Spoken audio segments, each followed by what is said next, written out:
What I want to talk about today is a topic that has got a lot of the British nation up in arms, but our current politicians, stroke government, don't seem to be listening to us. One message I've got for the Labour Party is this: it's very simple. They are voted in by the people to govern for the people.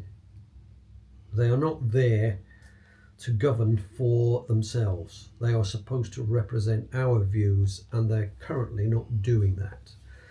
What do I mean by that? Well, you just listen to radio stations such as Radio Talk and other stations when they're discussing these issues surrounding immigration, and a lot of people are getting extremely angry about what is going on with these asylum seekers, if you want to call them that, being put up in 4-star hotel accommodation at the expense of us taxpayers, us pensioners, the people who've done our bit for this country already. We've paid our way, we've paid our dues.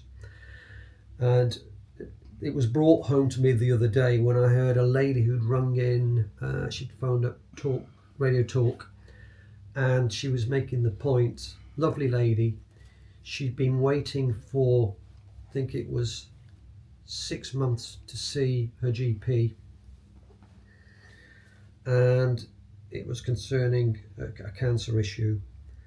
When she finally got the appointment to see her GP 6 months later, she was waiting in the waiting room of the surgery, and she said suddenly a group of foreign looking people, what else can I say? Does that make me a racist?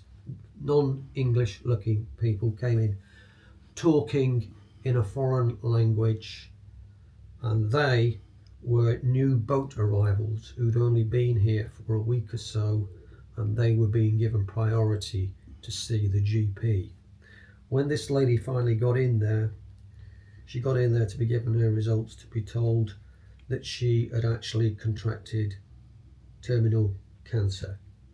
She'd waited 6 months.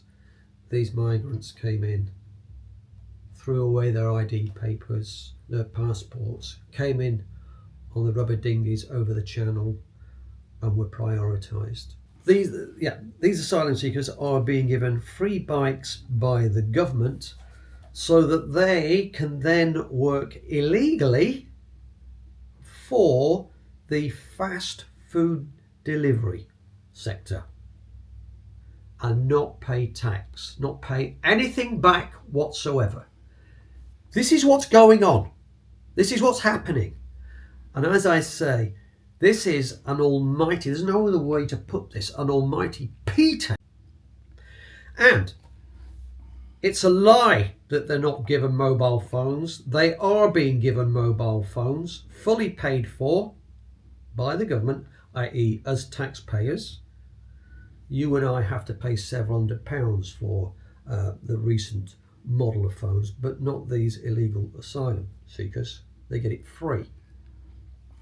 And the point I should make on that is, if that is the case, why are the government not able, or the police authorities able, to monitor these people with their phone calls, who they're speaking to, and in which country they're speaking to their relatives or whoever?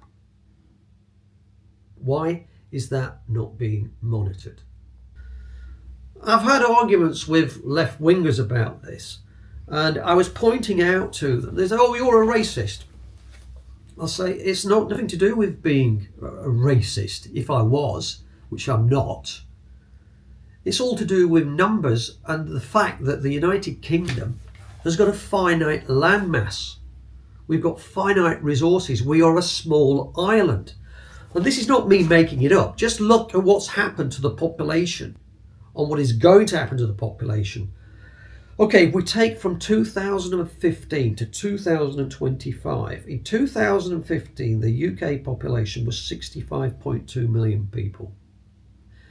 10 years later, that figure had risen to 69.5 million people, which is a 4.3 million increase. That's 6.5%. It doesn't stop there. Another government statistic. This is not me making it up. This can all be checked out. I read on a government source data forecast projection of the population from 2022 to 2032. The UK population will grow by another 4.9 million, taking us to 72.5 million. Wait for it. Where is that growth coming from? I think most of you know already. I quote the government report itself. Growth will come mainly from international net migration. That means ultimately how can I describe this? White ethnic British people will be outbred in our own sovereign land that our ancestors, such as my granddad, my uncles, fought and died for. An anecdote for you all to ponder on, and let's put the caveat in. If this is true, okay, if this is true. So it's reported in a podcast by a British worker in a hotel where the asylum seekers have been put up. He was talking to one of these migrants who was boasting to him why he came to the UK. That he got drunk, got into a huge argument with his wife, and subsequently murdered her. Then, on the run, his target was to come to the UK. Why did he target the UK? Because he'd heard stories of being put up in 4-star hotels, which was something he would never be able to afford in his country of origin. It was something he could only dream of, and he would be given free meals every day, and he would be given a free mobile phone fully paid for. That is a true story. That is what is happening. A few points I should make regarding our asylum seeking friends is a couple of issues basically raising.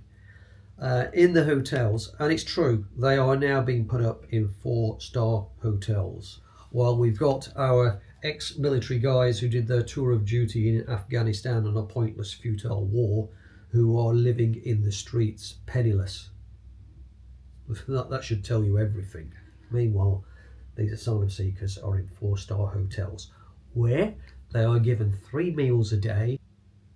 Why is that not being monitored?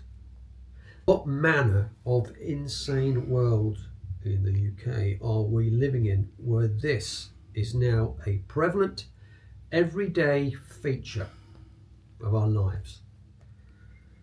I think we're having the almighty pee taken out of us. And unfortunately, although you'll get the radio stations who will be allowing people to articulate their extreme views against these shenanigans, nothing is actually happening. We all remember Keir Starmer coming in, informing us all that with the migrants he would smash the gangs. He's done the complete opposite today. They've now been in control of this country for 1 year, and the number of migrants coming over the channel, heard it on the radio this morning, is now just over 50,000. That is the highest figure yet, and that's happened on Starmer's watch of Smash the Gangs. This is an act of incompetence, and it's not representing what we, the electorate, want to be happening. It's quite easy at the end of the day, although left-wingers will say, oh, you can't do anything about it because it's put us in a straitjacket. And when the ECHR was originally formulated, it had commendable virtues to it after the war, with a lot of refugees, about That was acceptable, what was going on, taking in these people, giving them a home. But now, this is over half a century later. Times have changed and circumstances have changed. We had all the Albanians coming in, and to the best of my knowledge, there was no war, no conflict in Albania. And then the reward we got for allowing the Albanians in, as any police officer worth his salt will tell you, is that in our major cities, Birmingham, Manchester, London, they became the main protagonists within the drug world, drug supply world, prostitution and pimping. This is how we British people, hard-working, tax-paying British people, were repaid. I don't accept that this should be allowed to happen. If we're being told that MI5, MI6, with all the resources that we taxpayers pump into those two organisations, do not, as I sit here producing this podcast, if they don't know the identities of the top people and go for them to have them removed, then what's the point of having MI5 and MI6 in the first place? They are not fit for purpose. And on that point, the same theme, we've got the Royal Navy. We've got two huge aircraft carriers. Don't know why we've got two huge aircraft carriers, but we have them. A lot of people I've spoken to don't know we have a second aircraft carrier, but we do. And my argument is, why haven't we positioned one of them in the middle of the English Channel, and we use that resource to send up into the clouds drones to film what is actually happening, what is coming over the channel, so that we can immediately intercept the dinghies, the boats coming over, and send them back to France. On that point, the British try to play cricket, and we have an agreement with the French whereby we, the British government, agreed to pay France £700 million a year of our taxpayers' money to monitor the situation with those trying to leave the shores. They are supposed to be monitored and stopped from doing so. I have a friend in Paris. His nephew works for what is their equivalent of the border control in France. And I've been told they laugh at us for paying £700 million to the French government, who have absolutely no intention of stopping these illegal boats coming over with the illegal migrants. No intention of stopping it whatsoever. Occasionally, for good PR, they might stop one or two boats and they'll show their guys going into action, wearing their balaclavas and their black helmets, looking sinister as if they're actually doing something. But that's all for show. To tell the British government, look, we French are actually doing something. No, they're not. The huge majority of them, about 99%, are getting through. So it comes back to this. Trump told the American people he would stop the invasion, the illegal invasion of migrants into the USA. I'm no longer particularly a great fan of Trump because he's not kept to his promises. But on that one, stopping the invasion into the USA, from a US citizen's perspective, he's done the job. Apparently, it seems as though he's now got the number of the illegal migrants coming in down to 0, which is an unbelievable achievement, if that's correct. The point being, where there's a will, there's a way. I repeat, we could position our aircraft carrier in the middle of the English Channel and we could actually stop these migrants coming over. And let's not forget the fact, they're coming over, these are mainly young men aged 18 to 35. It looks as though about 98% of them, as I say, are males, young males, and they are instructed to destroy all their ID papers. They throw away their ID papers, whatever they've got. They throw away their passports, culminating in us allowing basically an army into our country, and we don't know who the hell they are. We don't know if they are sleeper agents of Al-Qaeda or whoever, who will remain dormant for several years before they are activated. And what should be borne in mind is this: our current army, including Navy and Air Force, is 70,000 strong, of whom 40,000 are fighting fit. If those illegal migrants were activated, those who come in over the past, should I say, decade might be stretching a bit, but let's say decade, we physically would not be able to deal with the rebellion. We don't have the numbers in the military or the police to suppress any rebellion. And these migrants, if it came down to this, if this was the intention, would run riots on our streets. And this is already happening.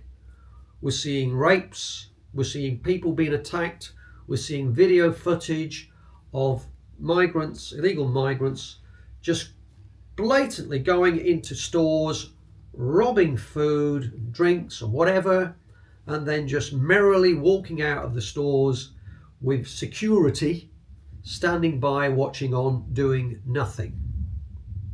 And as for those who say, well, the stores will pay for it. No, they won't. Ultimately, we customers are the ones who will pay for that.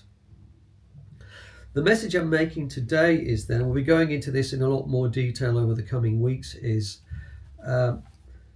this invasion, I'm calling it an invasion, it could be stopped if the political will was there to do it.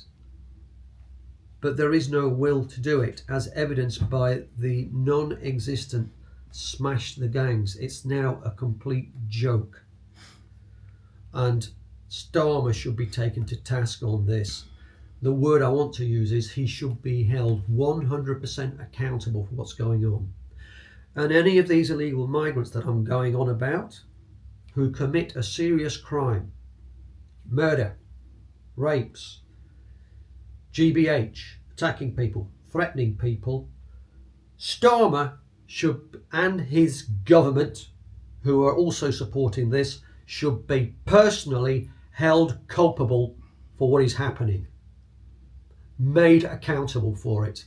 And it's up to us British people to bring them to account, because we're no longer prepared to accept this. We're seeing over the news, although they're trying to suppress it, that they're now, the British people have finally woken up, and we're getting protests, peaceful protests by Middle England, not by extreme far-right fascists, but just ordinary people who finally snapped and said, we've had enough, we're no longer prepared to accept this. Okay, we'll develop this theme over the coming weeks, but this is my opening podcast on this theme. So I wish you a good day.